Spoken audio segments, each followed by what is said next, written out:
بسم الله الرحمن الرحيم السلام عليكم دمان umada Soomaaliyeed aad baan salaamina maanta waxa la haay wiil saaxiibkayga ah waxa kulmay gymka London marka ma sha Allah long time saaxiib ahead so I'm going to Janice aan ku helay dad badan loo faa'iideynaya waxa la dhahay gymka dad badan gymka exercise ka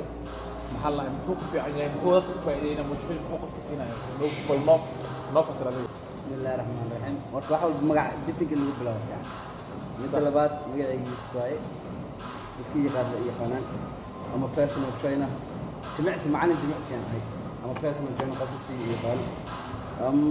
سؤال ده كان يجي هذا جمعسي هرته وأدي مهم قفك ولا شيء هرمر هذا بيجارته بديت هاي محلها هرمر أقل هرمر نور الأهان وحال بوجار جركاجا أو جرشيكر لبلا الجحمود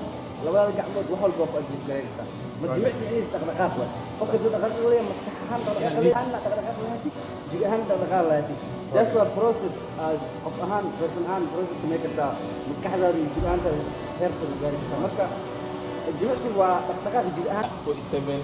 50 60 kg وعمل so waxay rabaan laakiin YouTube kala ay niman murqaweyn arkaya ana annak xamina naqdar waa mana kamla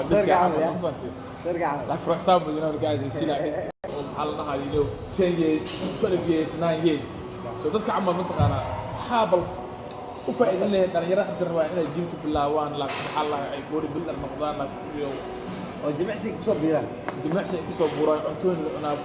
jimicsi ku soo biiraysi step u hore wax waay need ina u hayso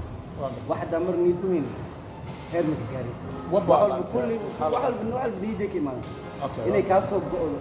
مركز جيم كمتين إنها جيم كمت مرة بدو بس جيم أسقط بس مرة لكن شمال سوقتها لكن أنتم بدنا معنا يعني أنت لو تنودم بس لكن جيم كمركز إما تد بحال اسمها الهبي أفكر مركز ما جوك تسمع مسؤول سو واحد هنا كده يصير لايف ستايل ده كده كتير واحد كده يسكي مانا لاعب يسكي مانا قبلي يسكي مانا نفسه لكن مين مدينا المسك أنت فوق كريس وفرس فوق dan kadibna consistent waa muhiimada anaga Soomaalida midhahay laakiin abadana kulliina hawaay joogteen am consistent hadii qofku uu joogteeyo wuxuu sameeyo everything aad joogtees maanta bari natiijo keenay laakiin hadii joogto lahayn natiijo ma keenay waxa xumaadaan natiijo xumaa keenay ha wanaagsan wax fiican keenay laakiin joogteenta muhiimada ka wada waxay joogteen am consistent qofku inuu ahaado wuxuu sameeynaa wax buu sameynaa That's like 5 days, 4 days maximum to like days, 3 days is enough. I would say just 3 days is minimum. After less than 3 days, I don't know. Like 3 days is the busiest week. I started big and busy at the like what about the girls? Some girls are Somali girls like it's like exercise with some men. I'm not gonna say. Really, قبل قلبه ممكن يسارع. لأن هي Somali كله حالة إيه. مرك lifestyle كان خف كسب بيرو. How are they gonna change like my lifestyle كان فيري ذاتك وحكوا أذك بدنا lifestyle كان بيكون سو جلس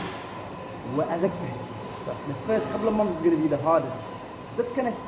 first step كاس always will go أذك. أفهم إنه جيب كيس اسمه وجيب كيس حنون لهن. You're gonna enjoy it. Like حنون وحال راح يسمع وحال راح أشتغل ما أقدر أسمع مهل. راح رفاضك قدام راح رفاضك